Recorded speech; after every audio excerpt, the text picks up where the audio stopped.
Dear students, Assalamu alaikum. I hope you would be fine and fit inside your homes. The entire UT of J&K is in the trap of COVID-19 novel virus that has put life at stake. Almost all activities related to life are shut. Educational institutions are shut. Life is at no normalcy is sane. Life is peaceless in these days of pandemic where no medication or vaccination is possible. We have to follow the precautionary measures issued by the health department and the administrative department so that we can defeat this COVID 19 infection and will remain safe and sound. Dear students, the biggest loss that any sector needs here, that is the education, is virtual classes can't be substitute for the actual classroom teaching, but something is better than nothing.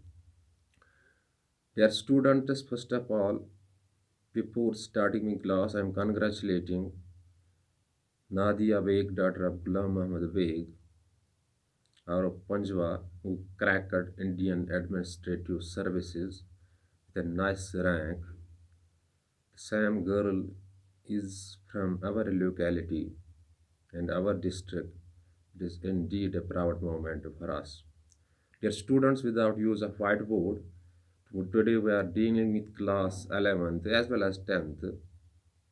The subject political science and topic under discussion is Chief Minister of the State. Dear students, first of all, you need to know what is the qualification of the Chief Minister of the State. Specifically, there is no qualification mentioned in the Constitution about the Chief Minister of the State, but Chief Minister of a state should be citizen of India. He should be not less than 25 years of the age, and he should not be convicted, and he should also not hold any office of profit under the state government or the union government. But now question arises how chief minister gets appointed. In a democracy, when elections in state are held, state means here the federal units of India. After whatever the term is, whether it may be the 5 years or 6 years, the people vote the party that gains the majority in the legislative assembly elections or a state legislature, and the same party choose their head. The majority party choose their head who turn as chief minister in the end. I'm repeating the things. After elections, when results come out, a party that gains the majority choose their head, and head of that very party becomes the chief minister.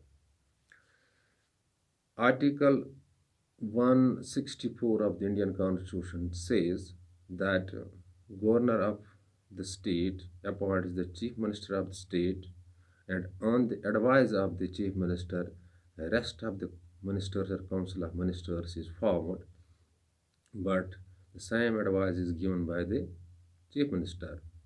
But Article 167 of the Indian Constitution says that governor is never free to choose any person for the post of the chief minister. Dear students, so in case there is no party gets majority in the state assembly elections, many parties join their heads we may say, or hands we may say, or their hearts they join, and they choose collectively their head, and head of that very party becomes the chief minister. But such a government is called a coalition government, coalition government come coalition governments come in existence because when no party gets absolute majority to form the government. But if three, four, or six parties join hands to form the government, they have to choose their head, who becomes the chief minister, and he is appointed by the governor of the state. So the chief minister of the state is the head of the government. All the executive powers are given in the name of governor, but in real they are exercised by the chief minister of the state. All policies are announced by the state legislature by the chief minister of the state. All cabinet decisions are taken in the name of the governor, but he serves as a link between the cabinet and the governor.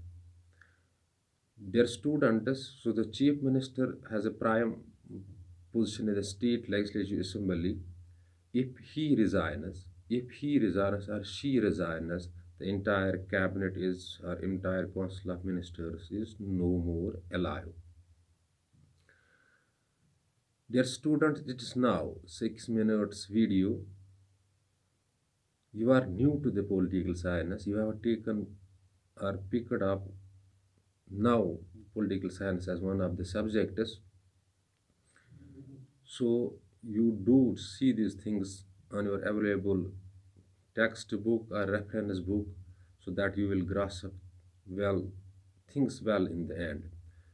But I am repeating a few sentences for you. Article 164 of the Indian Constitution says that governor of the state appoints the chief minister, and 167 of the Indian Constitution say governor is never free to choose any person for the post of chief minister. Their students, when elections take place, in the state assembly elections take place, whatever the term may be, people vote, and the party that gains the majority choose their head, and that head of that very party becomes the chief minister, and chief minister is appointed by the governor of the state, and on the advice of the chief minister of the state, the rest of his council of ministers is formed. In a real, chief minister is head of the government. All the powers are given in the name of governor, but in reality, they are exercised by the chief minister. Dear students, we are resting on 2G. If any sort of confusion strikes your mind after watching this video, you can call me on 7006671106 or WhatsApp me on the same number. And when you post your query or confusion there, inshallah within short duration of time, your confusion shall be cleared. Before leaving class, I once again congratulating Naida Beg for cracking Indian Administrative Service and also advising you do concentrate on self-studies. There is no substitution for self-studies. Thanks. Be blessed.